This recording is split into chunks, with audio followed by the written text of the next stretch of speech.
Bugün sizlere 3 haylaz cinin hikayesini anlatacağım. 3 cin mutluluğu nereye saklasak diye bir araya gelmişler.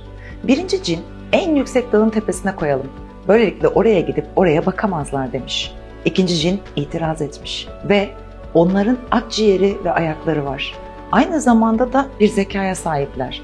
Eminim oraya gidip mutluluğu bulabilirler. Bence mutluluğu aya saklayalım demiş. Üçüncü cin devreye girmiş ve itiraz etmiş. Olmaz. Çünkü onlardaki zeka her şeyin üstünden gelebilir. İşte bu yüzden aya ulaşarak mutluluğu bulabilirler. Hiç akıllarına gelmeyecek bir yere koyalım. Mutluluğu içlerine bırakalım demiş. Bu yüzden mutluluğu içimize saklamaya karar vermişler ve o günden beri oyun başlamış.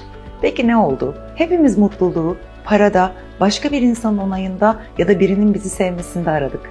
Oysa gerçek mutluluk sadece ama sadece bizim keşfedebileceğimiz ve içimizde olan büyük bir gerçek.